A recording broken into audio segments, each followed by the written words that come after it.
स्वागत है आपका हमारे YouTube चैनल निधि एकेडमी पर। तो याददाश्त लौटाने वाली क्लास में आ गए हैं हम आज समास करने के लिए। तो जल्दी से फटाफट से आप सभी लोग अपने क्लास नोट्स निकाल लीजिए जो आप लोगों ने मुझसे पढ़ते समय बनाए थे। तो जल्दी से हम देखेंगे और जो भी हमने पढ़ा था उसको याद करेंगे। क्या क्या हमने पढ़ा था, तो आज हम करने वाले हैं समास। समास में जब हम देखते हैं समास का शाब्दिक अर्थ क्या होता है, तो समास का शाब्दिक अर्थ होता है संक्षेप। संक्षेप यानी छोटा। याद आया? तो इस पॉइंट से ही आप आगे लेकर चलेंगे। संक्षेप यानी छोटा। तो ये छोटा कैसे करता है, कैसे किसका संक्षेप करता है? तो हमारी परिभाषा कहती है कि दो या दो से अधिक शब्द मिलकर, दो या दो से अधिक शब्द मिलकर क्या करते हैं? मिलकर एक नया शब्द बनाते हैं। नया शब्द, ठीक है। तो ये दो या दो से अधिक शब्द मिलकर एक नया शब्द बनाते हैं। इसी प्रक्रिया को हम क्या कहते हैं? समास कहते हैं। अर्थात हमने क्या कहा कि दो या दो से अधिक शब्द यानी जो बड़े शब्द हैं वो मिलकर क्या बना रहे हैं? नया शब्द एक बना रहे हैं। तो एक शब्द बना रहे हैं यानी उसको क्या कर रहे हैं? छोटा कर रहे हैं। जैसे उदाहरण के तौर पर मुख के दर्शन।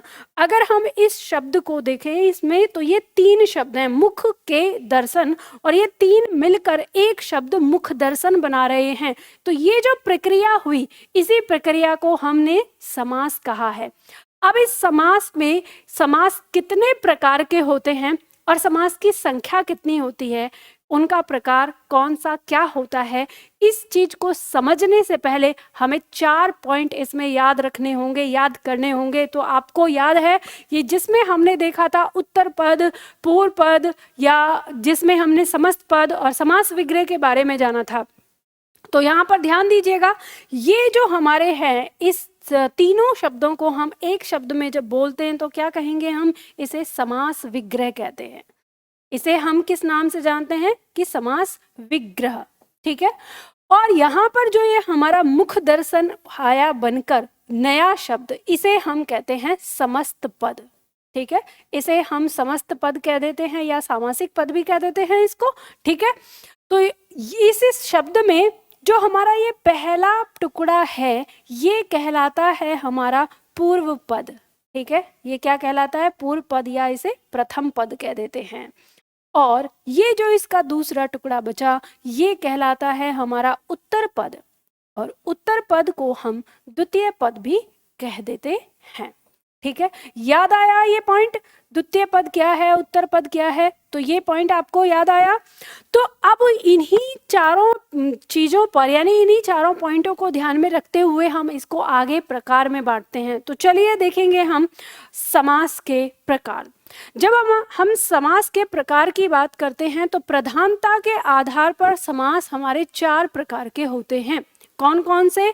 तो पहला प्रकार है जिसका पूर्व पद प्रधान हो, दूसरा प्रकार है जिसका उत्तर पद प्रधान हो, तीसरा प्रकार है जिसके दोनों पद प्रधान हो, और चौथा प्रकार है जिसके दोनों पद अप्रधान हो। इस आधार पर हम समास को बांटते हैं। तो जब हम इनमें समास रखते हैं तो हमें पता चलता है कि जिसका पूर्व पद प्रधान है ये समास हमारे पास कौन सा है? अव्ययी भाव समास, ठीक है। तो अव्ययी भाव समास हमारा जिसका पूर्व पद प्रधान होता है, तो इसका पूर्व पद प्रधान होगा, ठीक है। फिर हम देखते हैं कि जिसमें आएगा उत्तर पद प्रधान। तो उत्तर पद प्रधान किसका होता है? तो उत्तर पद प्रधान होता है हमारा तत्पुरुष का, ठीक है। तो तत्पुरुष में हमारा उत्तर पद प्रधान होता है। और ध्यान रखिएगा तत्पुरुष के ही 2 भेद हो जाते हैं, एक हो जाता है हमारा द्विगु समास और एक हो जाता है हमारा कर्मधारय समास। तो इन दोनों के भी हमारे उत्तर पद प्रधान होते हैं, ठीक है, कर्मधारय समास। तो ये आ जाता है। तो हमारा जो उत्तर पद प्रधान है वो 3 समास में आ जाता है, द्विगु, ठीक है, और जो तत्पुरुष समास, द्विगु समास और कर्मधारय समास, इसमें हमारे ये उत्तर पद प्रधान हो जाते हैं।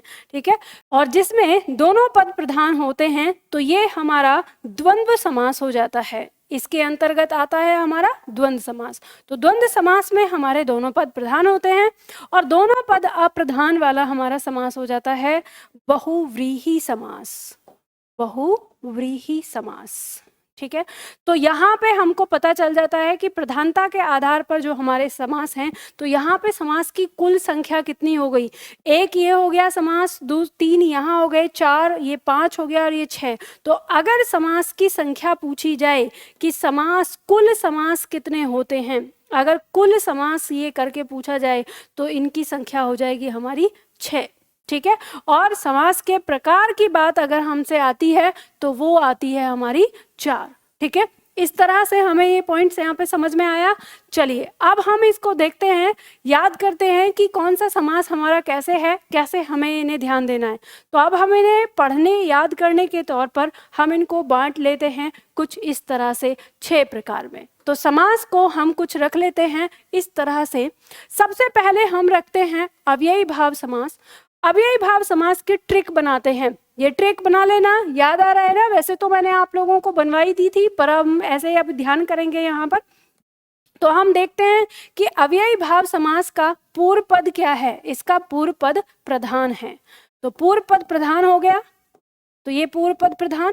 अब जो ये पूर्व पद है, ये पूर्व पद अपने आप में कोई क्या होता है, या तो कोई अव्यय शब्द होता है या तो कोई उपसर्ग होता है। ये हमारी हिंट है, ठीक है, ट्रिक है। ठीक है, या तो ये कोई अव्यय शब्द होता है या तो ये कोई उपसर्ग होता है। और हम बात करते हैं द्वंद्व समास की। तो द्वंद्व समास में हम देखते हैं कि द्वंद्व समास में हमारे दोनों पद प्रधान होते हैं, दोनों पद प्रधान होते हैं। ठीक है, जब ये दोनों पद प्रधान होते हैं तो इन दोनों पदों के मध्य आपस में क्या मेल होता है, या तो ये कोई विलोम होते हैं ये दोनों पद, या तो कोई ये पूरक होते हैं दोनों पद, या तो ये सहचर होते हैं। या तो ये विलोम होते हैं, या तो ये पूरक होते हैं, या तो ये सहचर होते हैं। याद आया? ठीक है, और दोनों पद इसके प्रधान होते हैं। फिर हम बात करते हैं बहुव्रीहि समास की। तो बहुव्रीहि समास में हमारे सामने आता है कि दोनों पद गौण यानी अप्रधान। दोनों पद गौण या अप्रधान का मतलब हो गया इसमें कोई सा भी पद प्रधान नहीं होता। ये दोनों मिलकर, यानी जो ये दोनों पद हैं, ये दोनों पद मिलकर अन्य पद उसे अस्तित्व में लाते हैं, और ये जो अन्य पद होता है यही प्रधान होता है। यही क्या होता है? प्रधान होता है बहुव्रीहि समास के अंदर। ठीक है, और तत्पुरुष समास में क्या होता है? तो इसका उत्तर पद प्रधान होता है, इसका उत्तर पद प्रधान होता है, इसमें उत्तर पद प्रधान हो जाता है। तत्पुरुष समास के ही 2 भेद होते हैं, यानी इसके ही 2 उपभेद होते हैं। कौन कौन से? द्विगु समास और कर्मधारय समास। अब क्योंकि तत्पुरुष समास के ही उपभेद हैं तो इन दोनों में ही उत्तर पद प्रधान होता है, उत्तर पद प्रधान। ठीक है, तो इन दोनों में ही उत्तर पद प्रधान होता है। कर्मधारय का भी उत्तर पद प्रधान और द्विगु समास का भी उत्तर पद प्रधान। अब इन दोनों में फिर अंतर क्या होगा भाई तत्पुरुष समास से? तो इनका अंतर फिर हम देखते हैं कि जो हमारा द्विगु समास होता है इसका पूर्व पद, इसका पूर्व पद संख्यावाची होता है, संख्यावाची। ठीक है, इसका पूर्व पद हमारा संख्यावाची हो जाता है, तो हम उसकी पहचान कर लेते हैं द्विगु समास के अंदर। और जो हमारा कर्मधारय है इसके अंदर 2 पॉइंट होते हैं कि दोनों पदों के मध्य या तो उपमेय उपमान का संबंध होता है, उपमेय उपमान का संबंध, या तो विशेषण विशेष्य का संबंध, विशेषण विशेष्य का संबंध पाया जाता है और ये आपका क्या हो जाता है, समास हो जाता है। और यहाँ पर इसी चीज को हम देखेंगे, याद कर लो। अब उदाहरण से समझ लेते हैं, जो आप लोगों ने उदाहरण से देखा, याद तो आपको आ ही गया होगा आराम से ये सारी चीजें। समास तो बहुत सरल हो जाता है। तो जब हम कहते हैं, अगर परीक्षा में प्रश्न आएगा हमसे कि पूर्व पद प्रधान किसका होता है, तो अव्ययी भाव समास का होता है। इसका पूर्व पद कोई अव्यय या कोई उपसर्ग होता है। जैसे उदाहरण के तौर पर हम देखते हैं आजीवन, तो आजीवन में आ ये हमारा उपसर्ग हो गया, या प्रतिदिन हम इस तरह से कहते हैं, या यथाशक्ति, यथा अनुसार, ये सारे शब्द हमारे किसके अंदर आ जाते हैं, अव्ययी भाव समास के अंदर आ जाते हैं। इसमें एक पॉइंट और आता है, अगर शब्द की आवृत्ति होती है, तो शब्द की आवृत्ति, याद आया, शब्द की आवृत्ति वाला शब्द, जैसे बारंबार, दिनों दिन, किसी शब्द की आवृत्ति अगर होती है तो वहां पर भी हमारा क्या होता है, अव्ययी भाव समास हो जाता है। ठीक है, हम यहाँ पर देखते हैं ये जो अव्ययी भाव समास है, ये एक तरह से वाक्य में क्रिया विशेषण का काम करता है। ये भी एक प्रश्न आ जाता है, तो याद कर लो इस पॉइंट को कि ये क्या करता है, क्रिया विशेषण के रूप में काम करता है। तो जो हमारा समास क्रिया विशेषण के रूप में काम करेगा वो अव्ययी भाव समास ही होता है। ठीक है, अगर वाक्य के अंदर, पॉइंट समझ में आया। अब यहाँ पे हम देखते हैं दूसरा, द्वंद्व समास। जब द्वंद्व समास की बात होती है तो दोनों पद हमारे प्रधान होते हैं। इसमें हमारे विलोम, पूरक और सहचर शब्द होते हैं। तो याद करो, विलोम यानी जैसे लाभ, हानि, रात, दिन, ये दोनों शब्द हमारे ये किस में रहेंगे, द्वंद्व समास में, विलोम है। ठीक है, जब हम पूरक की बात करते हैं तो पूरक में हमारा आता है जो आपस में एक दूसरे के पूरक होते हैं, जैसे दाल, रोटी, हवा, पानी। और साथ ही साथ जो शब्द स्त्री और पुरुष को दर्शाने वाले होते हैं, यानी लिंग के आधार पर जो स्त्री और पुरुष को दर्शाने वाले शब्द होते हैं, जैसे माता पिता, भाई बहन, जैसे कृष्ण राधा, राम सीता, या गौरी शंकर, या शिव पार्वती, इस तरह के शब्द हमारे ये भी पूरक में आते हैं, जो किसके अंदर आते हैं, द्वंद्व समास के अंदर। और जब हम सहचर शब्द की बात करते हैं तो साथ आने वाले शब्द, जैसे चमक दमक या काम धाम, जैसे घास फूस, इस तरह के शब्द अगर हमारे आते हैं तो वो सहचर शब्द के अंदर हो जाते हैं और वह भी हमारे द्वंद्व समास में आ जाते हैं। याद करो, द्वंद्व समास 3 प्रकार का होता है, याद है ना, 3 प्रकार का। कौन कौन सा, जिसमें हमारा आता है वैकल्पिक द्वंद्व समास, दूसरा आता है इतरेतर द्वंद्व समास, और तीसरा आता है समाहार द्वंद्व समास। इनमें अंतर आपको समझ में आ गया। मैंने बताई थी ट्रिक कि वैकल्पिक, व से वैकल्पिक, व से विलोम, जिन 2 पदों में आपको विलोम शब्द दिखेगा वो वैकल्पिक द्वंद्व समास का हिस्सा रहेगा। ठीक है, और सहचर यानी समाहार, तो स से सहचर, स से समाहार, जिन 2 शब्दों में आपको सहचर मिलेंगे वो समाहार द्वंद्व समास के अंतर्गत होंगे, जैसे चमक दमक, घास फूस। ठीक है, इस तरह से। और जो बच गया यानी पूरक, पूरक शब्द वाले इतरेतर द्वंद्व समास के अंतर्गत आ जाते हैं। ट्रिक बताई थी, याद आया ना, हाँ याद आ गया होगा। चलो, उसके बाद आता है हमारा बहुव्रीहि समास। बहुव्रीहि समास यानी दोनों पद गौण, दोनों पद गौण होते हैं, जैसे घनश्याम। हमने कहा घनश्याम, हमारे ना ही तो हमारे दिमाग में बादल की फोटो बन रही है, ना ही काले होने की, हमारे दिमाग में फोटो तो कृष्ण की बन रही है। घन के समान है जो श्याम, अर्थात कृष्ण। तो यहाँ पर तीसरा पद, तीसरा अन्य पद अस्तित्व में आ रहा है और वही प्रधान है। हमने कहा जैसे चंद्रशेखर, तो चंद्रशेखर यानी चंद्र, जिसके शिखर पर, जिसके मस्तिष्क पर क्या है, चंद्र, अर्थात शिव। तो यहाँ पे तीसरा पद प्रधान हो रहा है। इसी तरह से जैसे आशुतोष, आंसू में तुष्ट होने वाला, अर्थात शिव। तो यहाँ पर जो भी अर्थात पद में बनते हैं वो सबके सब हमारे बहुव्रीहि समास होते हैं। और यहाँ एक ट्रिक मैंने आपको समझाई, एक बताई थी कि जितने भी हमारे देवी देवताओं के नाम आते हैं अक्सर, चाहे वो उनके शरीर के अंगों के आधार पर हो, चाहे उनके अस्त्र शस्त्रों के आधार पर हो, चाहे उन्होंने किसी को मारा हो उसके आधार पर हो, चाहे उन्होंने किसी को बचाया हो उसके आधार पर हो, चाहे वो कुछ भी उन्होंने कोई काम किया हो, खेले कूदे हों उसके आधार पर हो, वो सारे के सारे नाम हाँ वो किस में आएंगे, बहुव्रीहि समास के अंदर आएंगे। जैसे गिरिधर, कृष्ण ने जब गिरी को धारण किया तो उनका नाम बन गया गिरिधर, ठीक है। तो इस तरह के, जैसे मान लो हमने कहा अष्टभुज, 8 भुजाओं वाली, तो ये अष्टभुज यानी दुर्गा, ठीक है। इसी तरह से चक्रपाणी, जिसके पाणी यानी हाथ में चक्र है तो चक्रपाणी अर्थात कृष्ण या विष्णु के लिए आ गया। कमल नयन, जिसके नयन कैसे हैं, कमल के समान हैं अर्थात राम। तो इस तरह से जो अर्थात पद निकल रहा है या किसी भी चीज में हम उनके पर्यायवाची बना रहे हैं देवी देवताओं के, तो वो सारे हमारे बहुव्रीहि समास के अंदर आ जाते हैं। और क्योंकि इन शब्दों में हमें मिल सकता है कभी द्वंद्व द्विगु समास या कभी हमें मिल सकता है कर्मधारय समास, तो इसके लिए भी मैंने आपको ट्रिक बताई है कि अगर मान लो जैसे राजीव नयन या कमल नयन शब्द दिया है, इसमें उपमेय उपमान का संबंध होने के कारण ये कर्मधारय में भी आता है, और हमने कहा कमल नयन अर्थात राम, तो ये बहुव्रीहि भी आता है। तो ऐसा शब्द अगर दिया हो और विकल्प में बहुव्रीहि और कर्मधारय दोनों हो तो आप केवल बहुव्रीहि चुनेंगे। अगर विकल्प में बहुव्रीहि न हो तब आप कर्मधारय चुनेंगे, क्योंकि उपमेय उपमान के कारण, ठीक है। चलो, इसी तरह से तत्पुरुष समास में हमने देखा कि उत्तर पद प्रधान होता है।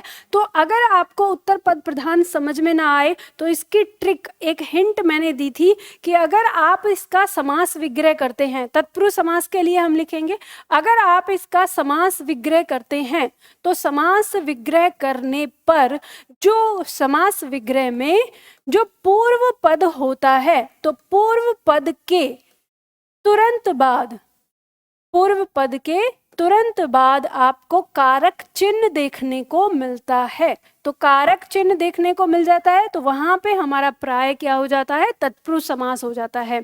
जैसे मान लो अगर हमने कहा युद्ध क्षेत्र, तो युद्ध क्षेत्र में तो युद्ध के लिए क्षेत्र, तो यहाँ पे हमें युद्ध पूर्व पद के तुरंत बाद के लिए देखने को मिल रहा है। इसी तरह से हमने कहा रसोई घर, तो रसोई के लिए घर, तो रसोई के तुरंत बाद हमें के कारक चिन्ह देखने को मिल रहा है। अगर हमने कहा गगन चुंबी, तो गगन को चूमने वाला, तो गगन के तुरंत बाद कारक चिन्ह देखने को मिल रहा है। हमने कहा मुख दर्शन, तो मुख के दर्शन, तो मुख के तुरंत बाद हमें कारक चिन्ह देखने को मिल रहा है, ठीक है। जैसे हमने कहा गुणहीन, या हमने कहा कि गुणयुक्त, तो गुणहीन या गुणहीन कहेंगे तो गुण से हीन या गुण से युक्त, तो यहाँ हमें पूर्व पद के तुरंत बाद कारक चिन्ह देखने को मिल रहा है। तो ये सारे हमारे क्या हो जाते हैं, ये तत्पुरुष समास के अंतर्गत आ जाते हैं, ठीक है।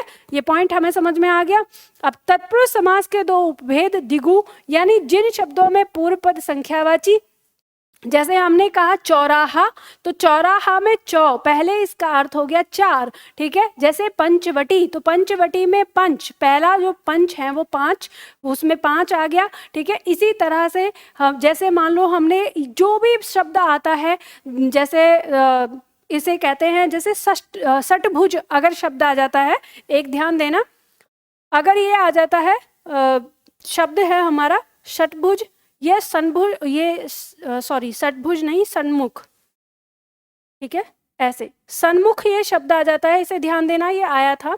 तो सन्मुख शब्द कार्तिकेय का पर्यायवाची होता है, तो प्रथम दृष्टि इसमें क्या है, हमारा बहुव्रीहि समास है। और अगर विकल्प में बहुव्रीहि समास नहीं मिलेगा तो शन का मतलब, यहाँ पे षट का मतलब 6 हैं, तो 6 मुख, तो इसमें हमारा द्विगु समास भी हो जाता है। लेकिन किस स्थिति में होगा, ये होगा हमारा जब बहुव्रीहि हमारे विकल्प में नहीं होगा, ठीक है। तो इस तरह से बहुत सारे हमारे जो द्विगु समास हैं उसमें वो शब्द भी आते हैं जिनमें बहुव्रीहि होता है, जैसे अष्टभुज में हो गया, ठीक है, जैसे दशानन में हो गया, पंचानन में हो गया। तो इनमें सबसे पहले हमारा बहुव्रीहि, और विकल्प में बहुव्रीहि न होने पर उसमें द्विगु समास आ जाता है, क्योंकि उसकी परिभाषा को भी यह फॉलो कर रहा है। ठीक उसी तरह से कर्मधारय समास उपमेय उपमान और विशेषण विशेष्य का संबंध इसमें होता है। तो जैसे हमने कहा कमल नयन, तो कमल नयन बहुव्रीहि समास है, लेकिन अगर विकल्प में नहीं मिलेगा तो इसमें हमारा कमल और नयन उपमेय उपमान का संबंध होने के कारण ये हमारे कर्मधारय में भी आ जाएगा। लेकिन इसमें हम देखते हैं, जैसे हमने कहा क्रोध रूपी अग्नि, क्रोधाग्नि हम कह देते हैं, तो क्रोधाग्नि शब्द में हमारा कर्मधारय समास हो जाएगा। जैसे हमने कहा महाकवि, तो कवि कैसा, महान, तो वहां पे कर्मधारय हो जाएगा। ठीक है, जैसे इसमें हम देखते हैं जैसे नीलांबर, तो नीलांबर यानी नीला अंबर यानी नीला वस्त्र, तो उसमें हमारा कर्मधारय हो जाएगा, जिसमें विशेषण विशेष्य और उपमेय उपमान का संबंध होता है। तो ये हमारा समास विग्रह था, समास था। तो समास आप सभी लोगों को याद आ ही गया होगा, बहुत ही सरल है, पूरा विस्तार से और बहुत सारे उदाहरण के साथ मैंने आपको ये बताया हुआ है। ठीक है, अगर आप इसकी ये प्रिंट अगर लेना चाहते हैं तो मैं आपको बता देती हूँ, ये हमारे एप्लीकेशन निधि एकेडमी पे मिल जाएगा। निधि एकेडमी में जब आप जाएंगे यूट्यूब वाले ऑप्शन में, तो वहाँ पे आपको ये निधि एकेडमी वाला यूट्यूब, इस पे क्लिक करेंगे तो वहाँ आपको सबसे पहला ही फोल्डर मिलेगा याददाश्त लौटाने वाला बैच। इसमें आपको वीडियो के नीचे जिस भी वीडियो का चाहिए, हर वीडियो के नीचे ऐसे पीडीएफ का आपका आइकन बना होगा, वहाँ पे आपको ये पीडीएफ मिल जाएगी। ठीक है, तो इसी तरह से हम करते रहेंगे, तो आप लोग अपने नोट्स को दोहराते रहिए। आप में से बहुत सारे छात्र ऐसे होंगे जो हमारे साथ पहली बार जुड़ रहे होंगे, तो उनकी जानकारी के लिए मैं आपको बता देती हूँ कि ये जो हम यहाँ पे क्लास पढ़ रहे हैं, ये हम समझने और समझाने वाले मोड में नहीं हैं, हम ये अपनी याददाश्त लौटाने वाले मोड में हैं। यानी हमने पढ़ा हुआ है, समझा हुआ है। ये जो बैच है, ये जो क्लासेस है, ये यूपीएसआई वाले छात्रों के लिए और इससे संबंधित अन्य परीक्षाओं के लिए जो छात्र अपनी याददाश्त लौटाना चाहते हैं, उनके लिए ये बैच है।